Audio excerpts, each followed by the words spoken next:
Seems like Tommy's going to be in a bit of trouble this week with Detective Lance. Mm-hmm. What can you share about the shenanigans he's getting into? The Count is back, and Vertigo is a problem again in the city. And the trouble that Tommy is getting into is the fact that the question is where is everybody getting their vertigo? Is it, and am I at the center of that? It's not a very nice thing to accuse him of.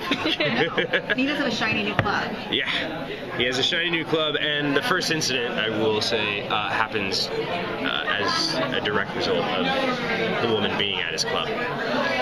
So it's understandable why. I can't give anything away that I want to, though. Where exactly is Tommy's moral compass at this point? He seems a little rocked, like his foundation's been rocked because his father taking away his money and then falling out. Oliver's got the secret identity, and his girlfriend's kind of not a certain situation for him. The thing about Tommy is that he has an extremely strong idea of that what the vigilante is doing, and subsequently what Oliver is doing, is a bad thing. He's taking the law into his own hands, and he's murdering people. And say what you will, it's not just the fact that he's been lied to as a best friend. It's that he has a real problem with the way that he's going about getting justice. What he sees as justice. And it's not. He saved his life, but he's grateful for it, certainly. But it seems like it's a little bit harsh if he's going to be judging Oliver so harshly and saying, hey, what you're doing is wrong to be a vigilante, and then he wants to go and sell drugs in the little bar that they've opened up. Well, who says he's selling drugs? Well, allowing it to happen under his nose. It's not necessarily, if I gave anything away, it wouldn't be fun, though, would it? It's just, I'm trying to figure out where his moral fiber is. I mean, what's he willing to stand behind? It's okay to do drugs in this vicinity, but it's not. No, I think that people are going to see that Tommy actually has a very strong moral compass, and he has a very, I will say he's not at the center of the whole thing. What's interesting, I think what's going to be interesting is to see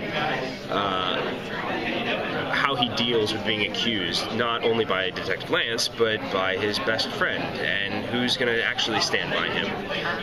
And if his best friend is thinking that he's capable of doing something like that and causing harm to a city. You were told this morning that Tommy knowing the Arrow's identity will affect the storyline further on. Is it part of this drug thing, or is there something else that you can tease for us? I will say that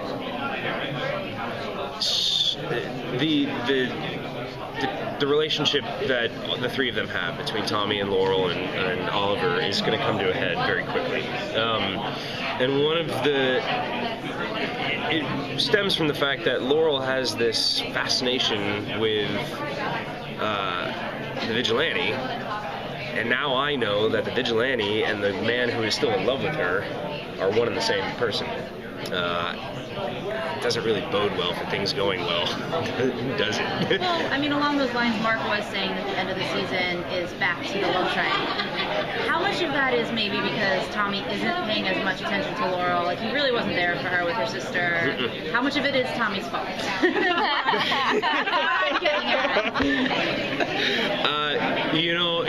It is. It's partly he's letting something slip away from him that he had a lot invested in, and a lot of it stems from the fact that he is so overwhelmed by having all of this knowledge in his brain and being preoccupied with that he isn't able to give everything that he wants to the relationship anymore. He's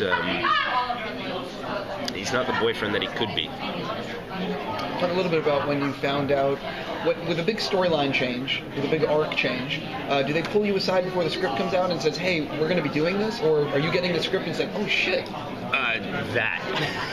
I literally got a text from Steven because he got a hold of episode 16 first. And he was... I know there's a big thing on Twitter that we all like, holy shit balls, right? And it was, he literally he's like, holy shit, dude. And I was like, what? He's like, episode 16, you're gonna know. I was like, fuck, come on, that's awesome.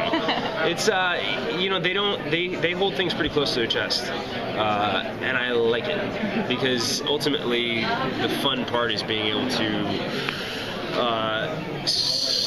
find out, in advance, not too much in advance of what's to come, because then you just get to play with what you have.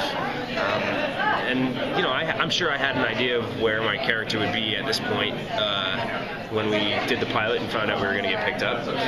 It's not what I thought, and that's fun. Sorry, we were told earlier that Tommy takes kind of a darker turn towards the end of the season. Mm-hmm. What can you tease about that? Are you excited to see that he's going there? Yeah, I mean, I think it's really interesting. And what they're giving us to do for this end of the season is fun. You really do start to see it. You see it this week with the club, with the drugs, with the accusations that fly around.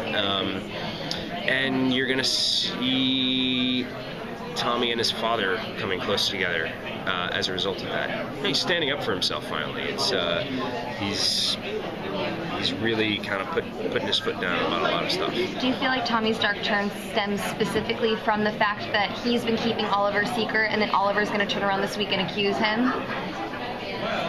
Yes. Simply put. Yeah, it's a big thing for him to carry around, and to be able to to have to deal with that at the same time that he's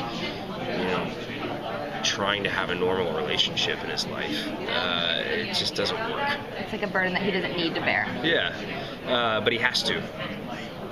Ultimately he has to keep this secret. So I haven't.